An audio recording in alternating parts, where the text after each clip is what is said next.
Bonjour et bienvenue à ce tutoriel pour apprendre comment gérer vos offres d'emploi sur le site Web de l'AQCPE. Tout d'abord, je tiens à préciser que cette nouvelle fonctionnalité est réservée aux CPE et BC membres de l'AQCPE et donc que seules les directions générales et les directions adjointes y ont accès à travers leur compte d'utilisateur. Alors, pour évidemment y accéder, il faut vous connecter à votre compte d'utilisateur sur le site Web de l'AQCPE. Si vous n'en avez pas encore un compte utilisateur, assurez-vous d'en créer un en suivant les étapes que nous vous avons fournies par ailleurs. Quand vous vous connectez, vous arrivez automatiquement sur votre tableau de bord qui ressemble à ceci. Si jamais vous ne le voyez pas, allez mettre votre souris au-dessus de votre icône tout en haut ici. Donc oui, moi j'ai mis ma photo.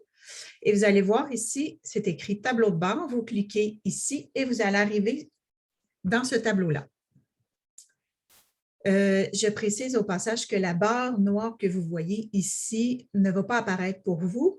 Moi, je suis administratrice du site, donc ça, c'est mon accès pour aller faire des modifications sur le site, dans les coulisses. Alors, comme je disais, en arrivant sur votre tableau de bord en tant que directrice générale ou directrice adjointe, vous allez voir tout de suite en premier le module de gestion des offres d'emploi, ici. Voilà. On l'a pensé de manière à ce qu'il soit le plus simple à utiliser et le plus pratique possible. Alors ici, vous voyez immédiatement vos offres d'emploi qui peuvent avoir deux statuts, soit actives ou inactives. Vos offres actives, c'est celles qui sont publiées actuellement sur le site Web que les candidats peuvent voir sur le site. Vos offres inactives sont des offres qui sont encore là dans le système, mais qui ne sont pas visibles sur le site. Probablement que la première fois que vous allez venir ici, vous n'aurez aucune offre d'emploi, ni active ni inactive, même si vous avez fait des affichages là, qui sont en cours. C'est simplement parce que ce module-là, il est nouveau. Et les affichages qui ont déjà été faits ne sont pas associés à votre compte d'utilisateur parce que c'est nous, à la QCPE, qui les avons publiés pour vous. Alors, les seules offres d'emploi que vous allez voir ici, c'est les offres d'emploi que vous publiez vous-même. En fait, vous ne pouvez pas gérer les offres d'emploi publiées par quelqu'un d'autre. Par exemple, si vous êtes DG et que c'est votre DA qui a publié une offre, c'est votre DA qui va pouvoir gérer l'offre d'emploi à partir de son compte d'utilisateur à elle.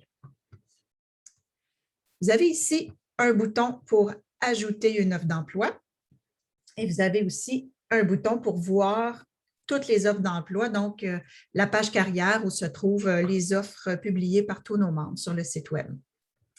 Donc, si je veux publier une nouvelle offre d'emploi, je clique ici et je vais arriver sur une nouvelle page où je vois un formulaire à remplir.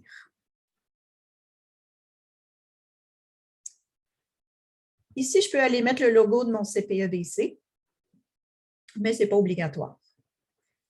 Et donc, je remplis le formulaire avec des champs qui sont assez standards. Donc, la région, je peux aller sélectionner la région, le type d'emploi, donc un poste de direction, personnel administratif, personnel de soutien ou personnel éducateur, le titre d'emploi que vous recherchez, le lieu, on s'entend que c'est la ville et non pas le nom de l'installation qui ne sera pas nécessairement parlant là, pour les candidats. Donc, ici, on privilégie le nom de la ville. Votre période d'affichage, donc, par exemple, ça peut être du 1er au 31 octobre. Et ici, donc, vous remplissez les champs là, de votre offre d'emploi. Remarquez qu'il y a des champs obligatoires et il y a des champs qui ne le sont pas. Vous remplissez là, selon vos besoins. Et tout en bas, vous arrivez à l'adresse courriel ou postuler. Il faut entrer une adresse courriel qui appartient à votre CPE-BC. Donc, c'est la même règle là, qui s'applique depuis très longtemps. Ça continue de s'appliquer. Nous réservons le droit de supprimer sans préavis toute offre d'emploi qui ne répondrait pas à ce critère d'une adresse courriel qui est de votre CPE-BC et non pas d'un tiers externe. Avant de créer, je tiens à préciser une chose, c'est que la région et le type d'emploi ne sont pas modifiables une fois que votre offre d'emploi est créée. Donc, si jamais vous faites une erreur ici, vous dites dans le Bas-Saint-Laurent, puis oups, je voulais dire Abitibi, une fois que l'offre d'emploi est créée, vous ne pourrez pas venir le modifier. Même chose pour le type d'emploi, vous ne pouvez pas changer ça. Vous pouvez changer le reste, mais pas ça. Donc, si vous avez fait une erreur à cet endroit-là, il va falloir simplement recommencer en créant une nouvelle offre d'emploi. Donc, disons que je viens de créer une offre d'emploi. Elle va apparaître ici dans les offres d'emploi actives. Vous pouvez voir le contenu en cliquant sur « Aperçu ».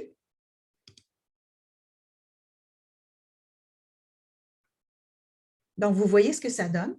Bon, évidemment, il y a des éléments qui n'apparaissent pas parce que c'est juste une plateforme de test. Mais voilà, vous voyez ce que l'offre d'emploi donne. Vous voyez aussi le nom de l'emploi, le titre d'emploi. Il y a un tiret normalement, là. Ici, vous allez voir automatiquement le nom de votre CPE qui s'affiche ici. Moi, je n'en ai pas parce que mon compte n'est pas associé à un CPE, mais vous allez automatiquement voir votre nom de CPE ici. Et la date, la période d'affichage. Vous pouvez venir modifier votre offre d'emploi et vous pouvez la désactiver.